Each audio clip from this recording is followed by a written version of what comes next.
Welcome to knowledge घर। भारतीय संविधान की सीरीज में एक बार फिर से आपका स्वागत है। हम पढ़ रहे हैं भारत का संवैधानिक विकास। आज का हमारा टॉपिक है 1909 का भारत परिषद अधिनियम। इस अधिनियम को तात्कालिक भारत सचिव मॉर्ले तथा वायसराय मिंटो के नाम पर मॉर्ले मिंटो सुधार कहा जाता है। यह अधिनियम सर अरुणडेल समिति की रिपोर्ट के आधार पर पारित किया गया। इस अधिनियम के द्वारा केंद्रीय विधानमंडल के सदस्यों की संख्या 16 से बढ़ाकर 60 कर दी गई। इनमें से 27 सदस्य निर्वाचित व 23 सदस्य मनोनीत होते थे। आधे सरकारी गैर सरकारी सदस्य थे।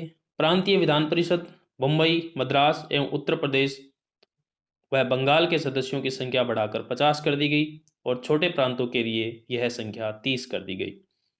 केंद्रीय तथा प्रांतीय परिषदों की शक्ति में वृद्धि करते हुए सदस्यों को बजट की विवेचना करने, लोकहित के विषयों पर चर्चा करने तथा अनुपूरक प्रश्न पूछने का अधिकार प्रदान किया गया, किंतु उन्हें बजट पर मतदान करने का अधिकार नहीं था।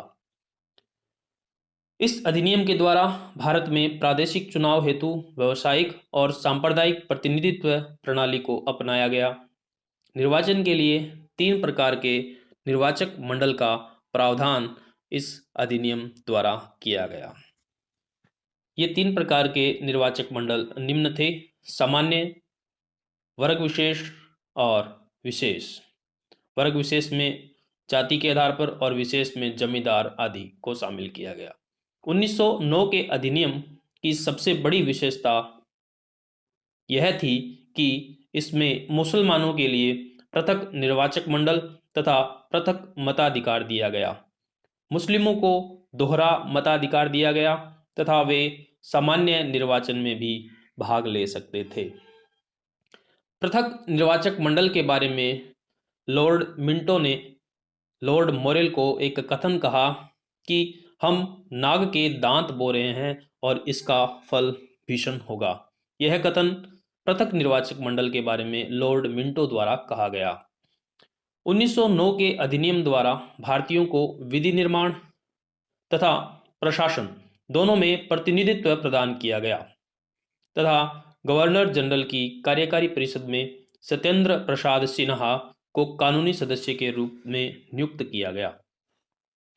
ये यानी सत्येंद्र प्रसाद सिन्हा वायसराय की कार्यकारिणी में सम्मिलित होने वाले पहले भारतीय थे। इन्हें बाद में लॉर्ड की उपाधि से भी विभूषित किया गया। हालांकि इससे पहले 1907 में भारत सचिव की भारत परिषद में तथा वायसराय की कार्यकारिणी परिषद में भारतीय सदस्यों को सम्मिलित किया गया।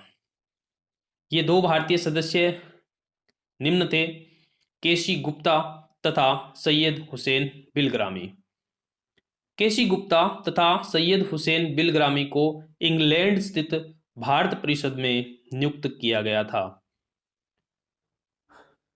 मॉर्ले मिंटो सुधार का लक्ष्य 1892 के अधिनियम के दोषों को दूर करना तथा भारत में बढ़ते हुए उग्रवाद एवं क्रांतिकारी राष्ट्रवाद का सामना करना था।